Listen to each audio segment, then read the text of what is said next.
Hello everyone and welcome to my Mount & Blade 2 Bannerlord Starter's Guide. I'm brand new to the Mount & Blade series, having only just barely dabbled in Warband several years ago and always found the game to be difficult to approach. This video is to help people in exactly that position. Perhaps you've watched a stream or two and thought that this was your kind of game. Now the game itself has a tutorial that it will walk you through, and I do recommend you do it whether you're new to the series or not. It'll get you familiar with the combat in its various forms, but unless you go scouring through the settings and keybinds, some of this information that I'm about to share with you wouldn't be immediately apparent. I hope that these tips and tricks will help you hit the ground running. You'll be ruling Calradia in no time.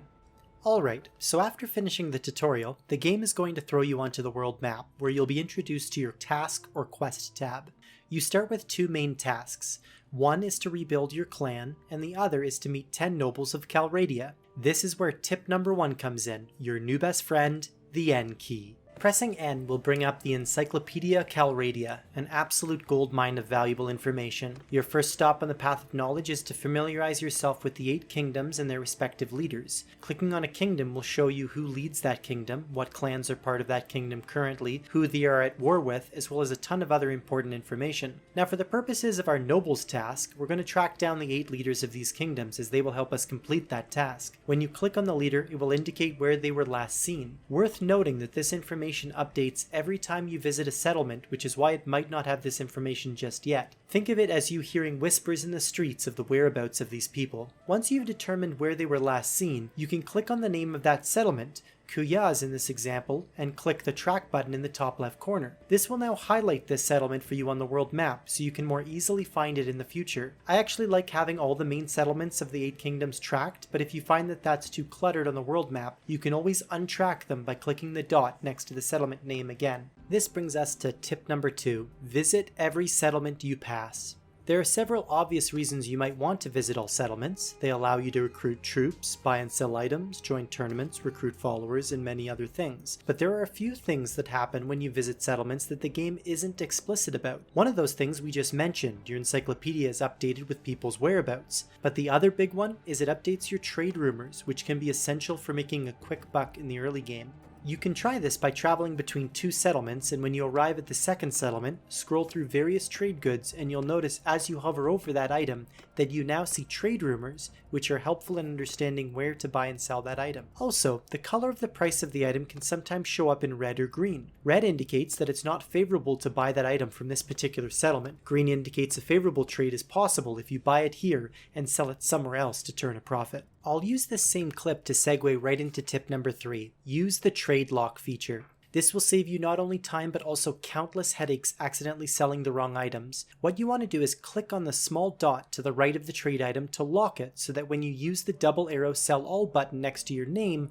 you'll only sell the items that are unlocked or without a dot. It's a super handy trick that the game never really tells you about. Next up is tip number 4. Spend attribute points and focus points carefully.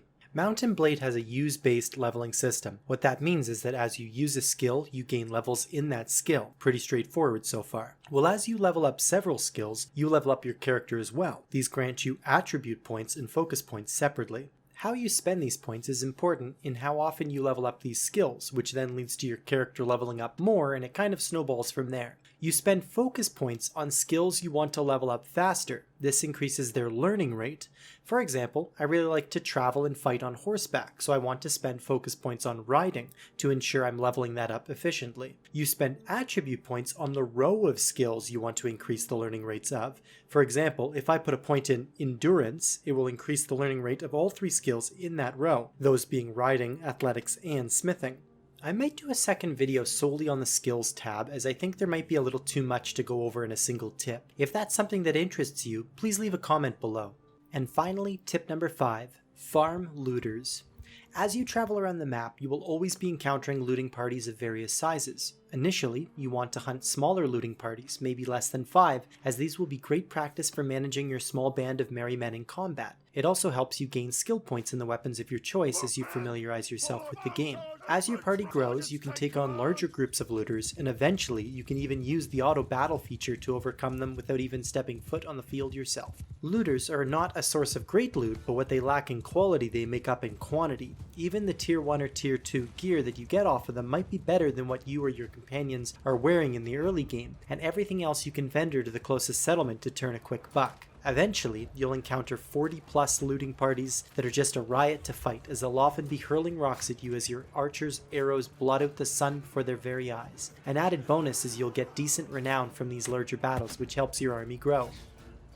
I hope that these 5 tips get you off to a great start in Bannerlord and that you find yourself winning more battles than you lose while piling gold up all around you. Thanks for watching, and if you like this video, give it a thumbs up, subscribe for future content, and please comment below what you'd like to see in future Bannerlord videos. This has been Mitch the Preacher, preaching the gospel of gaming. Take care.